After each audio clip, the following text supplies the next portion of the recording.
What's up, dudes and dudes of the internet? My name's Scythe and we are back again some more Trove on the PC again already. I'm sorry, PS4 fans, but I thought that this would be an interesting enough video. It's probably going to be a little bit of a longer one today, and for the most part, we don't really have any more updates to actually talk about in today's video that wasn't already discussed in the last video, and I want to thank you all for your comments and feedback and stuff like that. I'm still reading and still in the process of reading all those comments and stuff. That was already a couple days ago, but we are in Ultra Daughter of the Moon right now. It's just before the daily reset, or weekly reset, I should say. Pro tip is that you actually will start Ultra Daughter of the Moon, or whatever boss you actually want to go for, before the weekly reset, and then so long as you don't end up having a single person go through the last portal that goes to the boss room, because otherwise it's creating its own instance right then and there, right? When you go through and get to that boss room, that instance is wrecked. So as long as you end up waiting until the weekly reset ends up happening, then you go into that boss room, you can actually kind of cheat the system a little bit and skip all the way up to Daughter of the Moon without having to fight any of the prerequisite bots thereof. Now, one thing I do want to mention too, for those folks that watch it at home that are wondering, like, this is Trove's end game. Like, straight up, this is stronger than U9. It's the strongest enemies in the game currently. That waffle or toilet ally that you just saw right there, or enemy, not ally, that's actually the strongest, hardest hitting enemy in the game. It will one-shot you every single time it attacks, and it will take a potion every single time it attacks, either from you or just from your teammates and stuff like that. That's why you're kind of seeing all of us just focusing on them. Ooh, Radiant drop. Focusing on those enemies outright and just destroy them as soon as possible, right? Because Candy is the most powerful enemy types in the game, just because not only are they the hardest hitting, but they also end up having a lot more health. So you'll notice in Ultra Towers, if you end up getting like an ice enemies, that's usually considered a good roll as far as like all of that stuff is concerned in the towers, because it's usually pretty easy to deal with. Now we're dealing with the usual crew. There's me, Nintendo Gamer. We got Merc underscore, Nokia Star, and Star Toast, as we all call him, who's a little bit further away. Normally, I would actually swap off of my movement speed gear to a crit set of gear, just because it would make my Neon Ninja do a little bit more damage. But I don't generally like swapping. I'm very lazy when it comes to that stuff. Hello, the Knight. So I just don't even bother. Normally, I also go into Do Not Disturb when we, you know, go into these tower areas. Interesting enough, I actually ended up discovering, well, if you can even call it that, but I can duo, that is two-man, Ultra Daughter of the Moon. I ended up doing that last week after the reset, because I didn't end up catching the reset, so I just had to do it later in the week, but I ended up doing that with Merc underscore. But he actually generally has like really good stat gems and stuff like that, especially he's got a really good magic set, so Neon Ninja paired with the Gunslinger, you know, his damage is through the roof, the most powerful.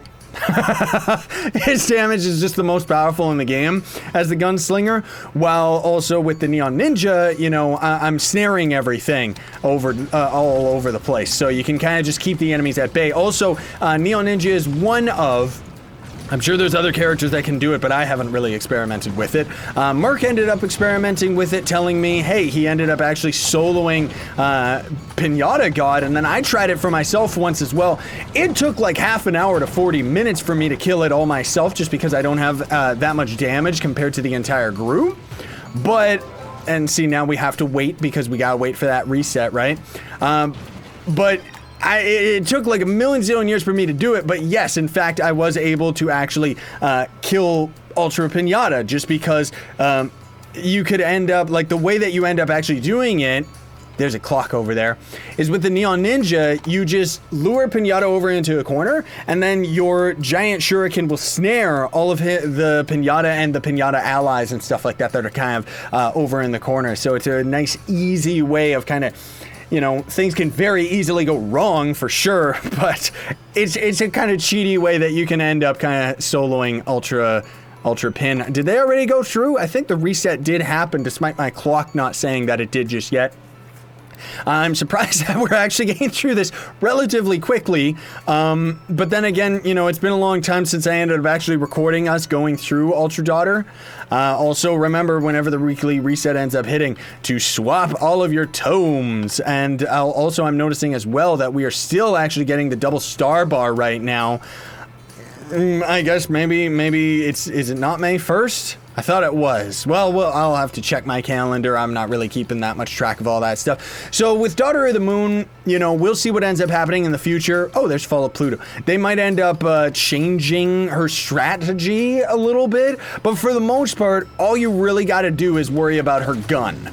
So with a ninja, you know, you can always use an Ice Sage. That's actually a very, very easy way of soloing Daughter of the Moon if you're like a new player and, you know, you're just going through normal mode or something like that, because you can just keep her at slow movement speed and just kind of kite around the entire map without, you know, without dealing with that much resistance. But when it comes to stuff like this, while the Neon Ninja is also another character that is capable of easily soloing her, because you just lure her into a corner and then I'm just snaring her over and over. This is my job. Hopefully, if the devs are watching or if anybody is actually talking with the devs, don't end up taking this away, where you can actually build up your shuriken on the skull pit right here, because if they ended up doing that, then there wouldn't really be any reason for the Neon Ninja to end up being in the Ultra Towers. I mean, he still has high damage for sure, but if I ended up actually going up and meleeing her, I would be dead in 2 seconds flat. So again, the whole point that you're trying to avoid is her gun. So that's why we lure her over there, and she broke out of my snare. Sometimes she just does that for some reason. But most of all, like when her gun is on the ground, that thing will take a pot out of me with every hit. Even though we're sitting on 300,000 health, the Neon Ninja is just that squishy, right? So we gotta watch out for that, because otherwise it will just destroy me. It'll take all the flasks. And if you're wondering where that random shadow drop came from, when she actually throws her chakra, that actually counts as an enemy entity, so it can drop items. I would, you know, if any of you have ever had a stellar drop from one of the shuriken or the chakras that she throws, I would love to see that. I would love to see that in a tweet or something like that. Like, seriously, that would be absolutely awesome. So now we do have to go through all of the other Ultra Towers, but I'm not going to include any of those on camera because this was pretty much the absolute end game right there, right? So anyways, let me get my keys out. I have so many of these because I don't bother going to any of the other... I don't bother going to any of the other, like, elemental adventure worlds anymore, honestly speaking. Okay, let me break my stuff. There we go. Was there anything else? I don't think we ended up getting anything else that was impressive as far as drops or gear is concerned. Okay, well, anyways, why are these people... There, let me just go to Do Not Disturb. And I guess we'll also start... See, this is kind of what I mean. We already have Daughter out of the way while we still have to go and do all these other things, right? And the people that are at the top still defeat her in like 15 seconds. Then again, they have a full group, and I'm guessing their whole group is like really, really powerful and has like perfect gems and stuff like that. The people that are rocking it with us, not so much. You know, some of them are really, really powerful, but some of them, it's not like we're all perfect stats or anything like that, right? There's just too much random number chance to having all of us perfect stats. But we can get through our Ultra Towers, so I'm perfectly fine with that. I can actually easily solo Spike Walker and Weeping Prophet. You know, both of those guys are easy enough. I'm not trying to say it as bragging rights or anything like that. I'm just saying this is kind of my weekly thing, you know, the weekly ritual, right? Because while on the console version, my character is strong enough to solo a lot of the Shadow Tower bosses, generally speaking, I just run into so many crashes trying to go through the Shadow Towers and stuff. And as much as I have the console version of Trove to play with fans and to kind of hang out with people and stuff like that, but generally speaking, PC is where it's at. And also, I did want to just kind of mention this in passing. Of course, I'll have another video kind of talking about it in a little bit more detail and highlighting it, but as of right now, if we take a peek at the mastery board, I am at 61917, and you'll see up here, the people that are actually at the top, oh my, okay, did the numbers change a bit? No, there's just a lot of people that are max mastery. I don't know how all these people are getting max mastery, because right now the only thing that I'm missing in the game out of any of the collection menu that we've got right here is my fishing badge. That's the only thing that I'm actually missing is just my ultimate fishing badge. I mean, I don't have the time to grind it, plus fishing is boring, and it's just a waste of time. You know, I'm busy making videos and making content and stuff like that. Devs have confirmed that they're going to upgrade the fishing, but that's probably going to take like a year or two, so honestly, who knows and who cares. But the thing that I find strange about it is when I end up getting that fishing badge, I will be at 62017 for my mastery, right? And then I have everything in the game. The top mastery is 50 points over what I would then end up having from that badge. So if any of you players watching happen to be one of the freaks that is actually max mastery, in which case, nice little golf clap, bravo to you. But let me, if anybody even has a clue, please let me know in the comments as to what is the last item that I'm actually missing for that 50 mastery, because I want it, dude. I'm assuming it's some type of an alpha item, or maybe codes, you know, for stuff that's not necessarily in the game just yet. Something to that effect. It's something that I'm missing and I just can't seem to get right now. But honestly speaking, folks, I have no clue.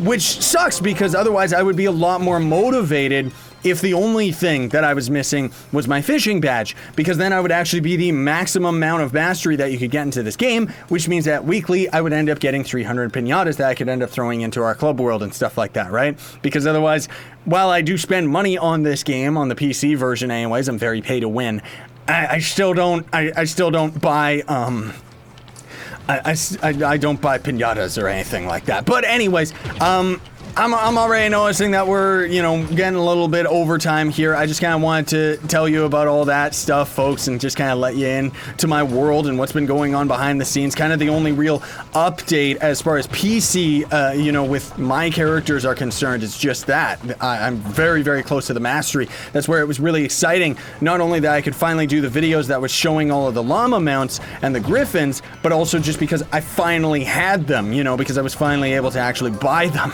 Because otherwise, rip. But in any case, we gotta go finish up the rest of our towers. Thank you so much for watching, folks. Very much appreciate it. We'll give away, I don't know, we'll give away another 5 streamer dream boxes. I know that the prizes are not really that exceptional, but for right now, I'm actually saving a lot of my costumes and mount prizes and stuff like that for when the megalithic update ends up coming out, because then those codes will be able to apply to PC players and console players alike, and that's where I want to actually use those, because I want to be able to give those codes away and give those items away as kind of my way of saying thanks back to the community that's helped me so much in my YouTube career and everything like that.